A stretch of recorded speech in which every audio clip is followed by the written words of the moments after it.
राम जी के जन्म कथा।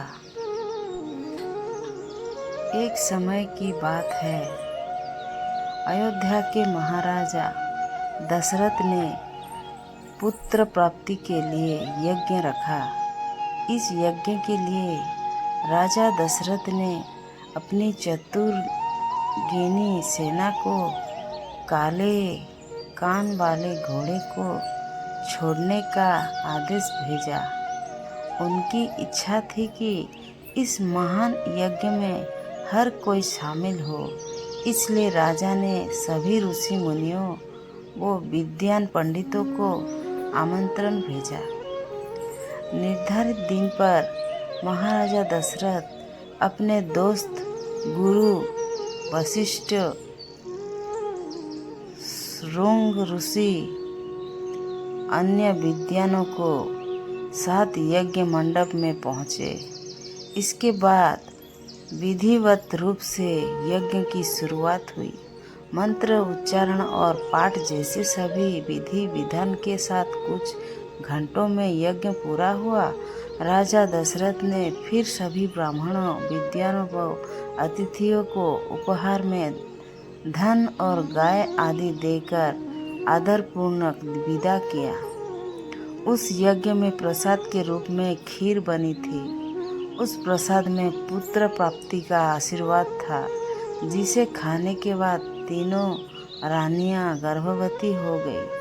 कुछ समय बाद चैत्र माह में शुक्ल पक्ष की नवमी तिथि के दिन राजा दशरथ की पहली पत्नी यानी रानी कौशल्या ने एक बच्चे को जन्म दिया।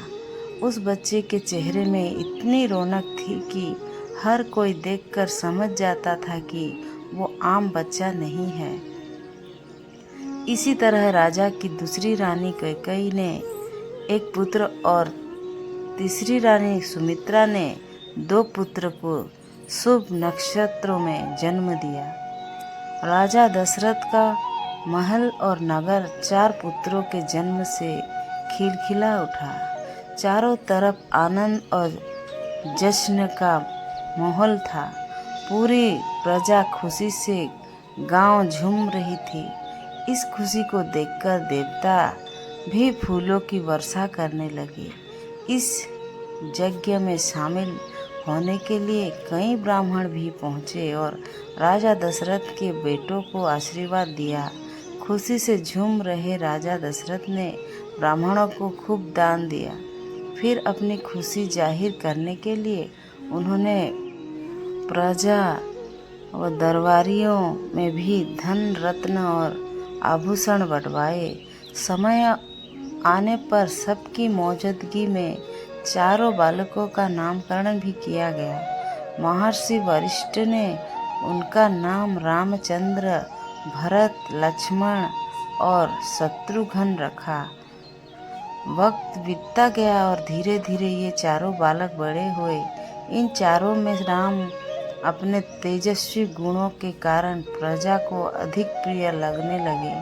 अपनी प्रतिभा के चलने वो कम उम्र में ही सभी विषयों में महारत हासिल कर चुके थे। राम में सभी गुण थे, चाहे शत्रु चालने की बात हो या हाथी व घोड़े की सवारी, हर चीज में वो अव्वल थे।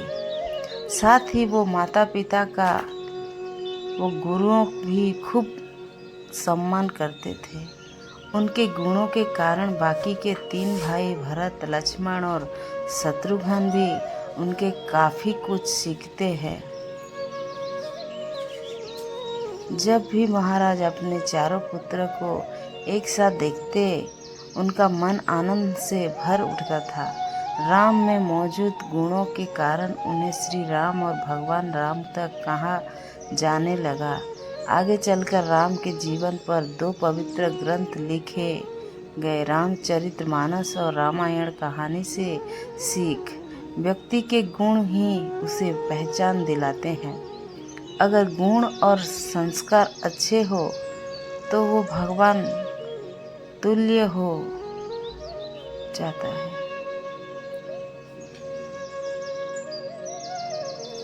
धन्यवाद ये वीडियो देखने के लिए।